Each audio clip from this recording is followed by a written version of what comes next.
How's it going? What's going on, Dan? I mean, you go from zombie to Emmett to the undefeated guy. I mean, do you ever go like, hey, can we slide back a little bit? What are we doing here? Nah, man. I was just talking to Gavin about that, and I've been really thinking about it, and that's what my legacy is going to be at the end of the day. The guy who's fought anyone and everyone. And I was just saying, like, I would be a coward if I tried to choose an easy route to the top, and I want to be the guy that's known that's fought the best guys in the world, and that's all I'm out here to do, is to test myself and to grow as a fighter and to eventually reach the top. I was gonna say, I mean, in some ways, it's like a compliment, right? They keep giving you guys that have better records each time out. I mean, do you take that as maybe a sign of respect from the organization? A little bit. I mean, I really don't think too much into it. I'm sure there's not a whole lot of guys out there, especially in the top 10, top 15, that wants to fight a undefeated Russian that's just coming up the rankings that not a lot of people know. But I'm that guy, and I find some type of pleasure to give a guy his first loss. So, that's what I look at in all this, when they offer me that opponent. And I'm usually not one to turn down a fight. I don't think I've ever turned down a fight, actually. So here I am a few days away and get to do this thing again. Didn't necessarily get the results you wanted last couple times out, but just curious what you thought about your performances. I mean, you are taking guys to the distance, you're putting on good fights. I mean, do you take any comfort in your performance? I mean, a little bit, but not really, man. I just, like my last fight, for instance, it was a close fight. You can argue both ways, but at the end of the day, I didn't get my hand raised. And why? Because I didn't do enough. And when I look back at that, it's just like, what is it that's holding me back from getting to the next level? And it's those little moments, and like taking risks, taking chances, and that's just something I've been focusing a lot in my life and in training, is just taking more chances in life. And I really think that will start to translate in my fighting career. And I feel like I'm growing a lot. I feel, I'm on a fresh slate, if you want to call it that. You could say I'm, 0-2 in my last two fights, but I see myself as 0-0. It sounds cheesy to say, but I'm a new person, and I'm starting fresh, and I'm having fun with this again. I kind of grew kind of bitter over the sport over the last year, and I put a lot of pressure on myself when I became a dad. Like, I had to financially provide for my family, and that was just an extra pressure I didn't really need, because I never got into this sport for money. I got into this to be the best in the world, and I knew eventually money would come. But you start making decent money, and then you hear all the topics about fighter pay. You can get bitter over the sport real quick. And so I just, taking financials away, I tried to get back to my roots. What got me to the UFC? I was fighting for 10 free tickets. I fought for free my first pro fight, and then I fought for $500. It was never about the money. It was just to be the best. And that's kind of the mindset I have again. And money is nice. I can always make money because I know how to work hard. So I'm not thinking about that. I'm just thinking about winning and having fun and going out there and performing. That's awesome. When did you reach that realization? Was it after the last fight, or? I had a little bit after the zombie fight, because that fight I was very emotional. I've never had that type of emotion before a fight. And I think it's because going in the Gavin Tucker fight, I was just this, there was not a man that was going to beat me that night, because I had a different kind of, even my wife was about to give birth, but I was very protective. And for the first time, I think just randomly at coffee shops, a guy was smoking a cigarette, and I snapped on the guy. I was like, hey, my wife's pregnant. But that's not who I am. But it was my protective dad instinct. And then it's my son actually came into the world, and it changed a whole lot of things. And I don't know, it just, like I said before, it became a financial thing. And I didn't really take time to to adapt becoming a father. I just tried to like force all these things I'm supposed to, like that I think I'm supposed to do, but no one knows what to do, especially that for that first child in the first year of life. But I think I'm growing, I'm adapting, and I'm just becoming a better father, better human, better person. I'm grounded, I'm connected with my family, I'm connected with God again, and I feel good. I feel enlightened, refreshed, and I'm happy. Talk about the preparation for this fight, I guess. Was it just like nonstop wrestling all day, every day? Kind of, man. I reached out to Sean Shelby. It's funny because after the Emmett fight, it was so close that I wanted to just almost get right back in there right away. And then after about a month, I was like, okay, I'll take a little time after I put some pounds on and took some time off. But I had reached out to Sean in like mid-January. I was in Hawaii, and I told him I'd like to take a little time off, maybe fight in around May, June. And right in February, he offered me Movsar, and I was like, okay, that's 17 weeks. Sweet. We'll take it. But once I got the bout agreement, once I signed the bout agreement, I can't shut my mind off. So I've pretty much been going nonstop. But I've kept it fun. I went and trained different places. I did a little secret mini Russian training camp for 3 weeks, and then I went to Denver, Colorado. I kind of had the Rocky mindset that I'm fighting freaking Drago, the undefeated Drago, and here I am, Rocky. So I went to the Colorado Mountains, trained with Justin Gaethje for a month. I lived at his house, and then I came back to Vegas. It was my son. I couldn't miss his birthday, son's first birthday. Then I still had like 9 weeks to prepare, so I just been grinding here, and I'm in the best shape of my life, and I don't think I could be any more prepared. Last thing for me, kind of knowing the realizations you've had, the mindset you've had. I mean, does the result of the fight matter to you, or is this more about just the performance that you go in there, you do your best, you enjoy it, you take it in? Is that enough? I really do see myself winning this fight, but it's not about for me, it's not about the result, the trophy, the performance. It's about me going in there and being free and having fun with this. I think I've been in the sport for a while now, and I've been there at the top. I've been there when I was on a 6-fight win streak, and I had the company behind me, pumping me out, giving me main events, and you buy into your own hype a little bit, and you start to believe you're this person who you really aren't. I'm just a normal person like every other fighter in this, but you buy into your own hype, and I think my opponent's probably experiencing that right now. 15-0, it's kind of hard not to be a little confident and cocky, and you got the odds makers behind them, you got the media and everyone saying, oh my God, this guy's unstoppable. Like, he's just another human being like myself, and he's had an equal amount of time to prepare, and we'll see what happens Saturday night, but I'm confident I'm going to go in there and get the W. Hey, Dan. What's the super secret Russian camp that you went to? It was here in Vegas, but I don't want to.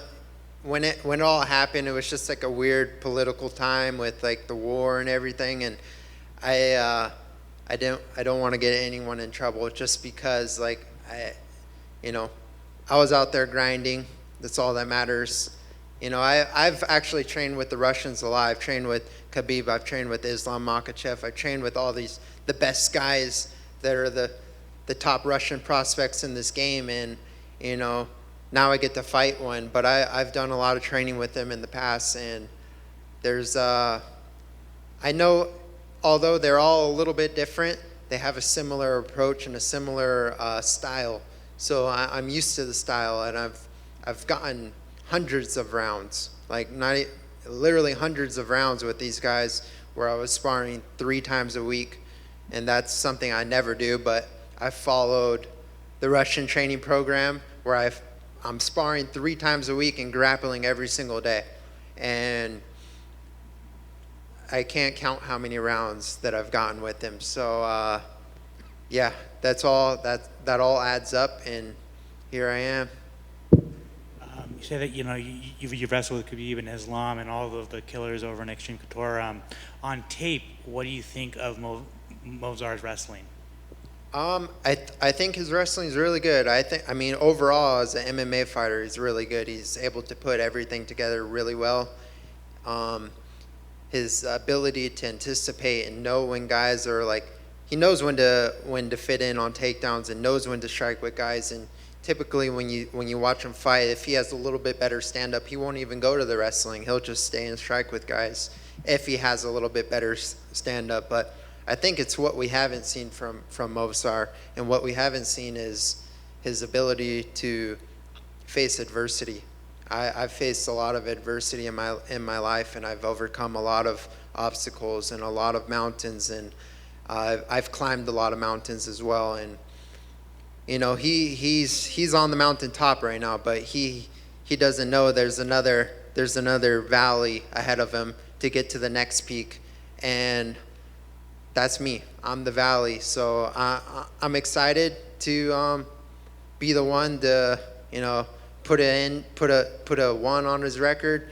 But at the end of the day, he's a great fighter. He's a great test, and I'm just excited. Did you also go out to Arizona?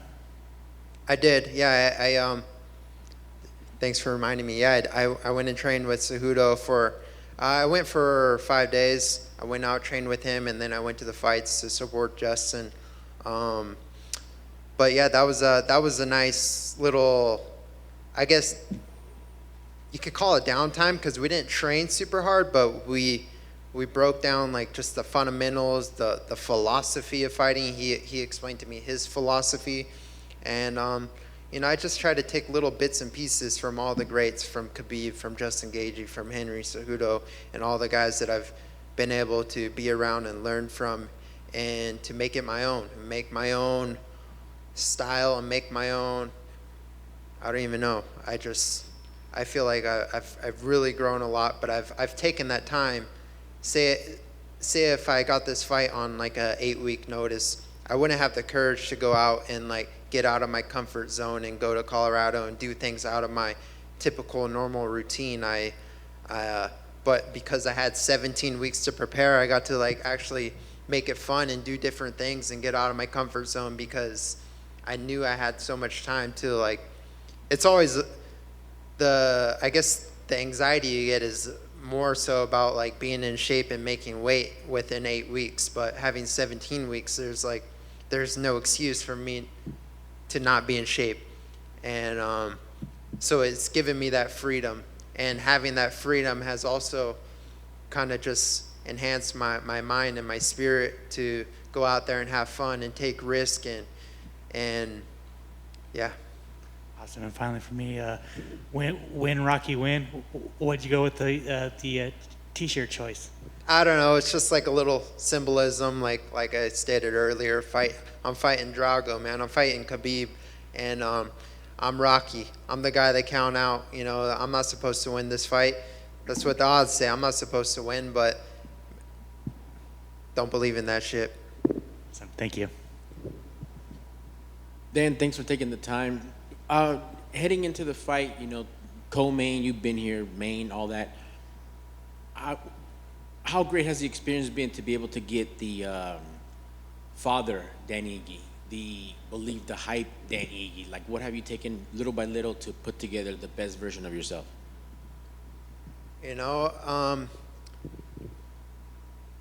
It's literally just time, because you can't learn something right away. Everything takes time, and that's how you build perseverance, is going through daily struggles, learning new things. Becoming a father was very hard. I'm super blessed and fortunate to have a great wife who does a majority of the parenting, so I can go out there and work hard. She helps me help her at the end of the day, or vice versa. So we definitely help each other. We have a good team, a good structure, And I think that's super important because I used to, I don't know, I was a very selfless fighter, I guess. And this is a selfish sport, they say. And being selfish was something that I've always had a hard time with. So it's like literally like after training, I should be focusing on what am I going to feel, what am I going to put in my body. But my first instinct is, okay, what does my wife need to eat and what does my son need to eat?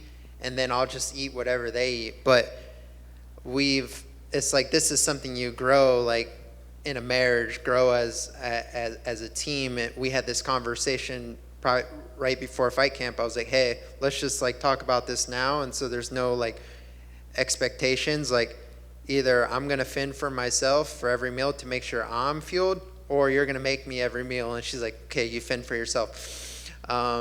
So that was like something that's definitely taken a lot of stress off my plate because I do stress a lot about, you know, my family and my other livelihood. But now it's just like I've figured out how to kind of separate them. Even though they're my fuel, they're my motivation, you kind of have to separate family and fighting because it's a crazy sport and it's a brutal and a ruthless sport. And at the end of the day, it's like I got another guy trying to essentially kill me. If there's no ref in there, like we're trying to kill each other. That's what we do. And I mean, you could look at this as a sport and points and all that, but like no. You have to go in there with a killer instinct, and I kind of didn't have that. Speaking of my last fight, like I didn't have that with Josh Emmett. He's a nice guy. I remember I've had not really a relationship, but like being around him at the PI when he was doing his knee rehab, I was doing like shoulder rehab, and like he was always a nice guy. And then we're at the weigh-ins, literally about to walk out on stage. It was like me, my coach Eric, Josh, and Joey, his coach, and we're just chatting the whole way all the way up till we face off. And something in me like didn't really want to hurt him because I was talking to Justin Gaethje after the fight and he's like, did you want to kill him the whole time? I'm like, good question, but no, maybe for a split second I wanted to kill him, but there was never like I didn't want to kill him the whole time. So you have to take away that like personal relationship. So I'm sure Movsar is a nice guy, but I see him as a little evil bastard trying to take away from my family. So I'm going to go out there and, treat him that way. All right, man. And lastly, for me, not that Dan Balboa needs any more motivation, but your opponent let us know that he's predicting a first-round finish. Comments on that? You can predict whatever he wants. I've never been finished in my career. I've fought the absolute killers of killers in this division, and if he's any different, he hasn't finished anyone in his career. He finished some guys in the regional promotions, but never in the UFC, and he hasn't fought the high-level guys that I've faced and I've finished.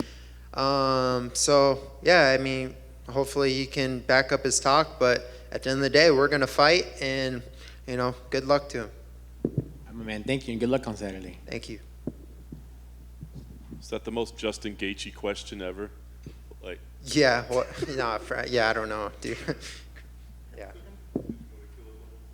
No, for real, dude.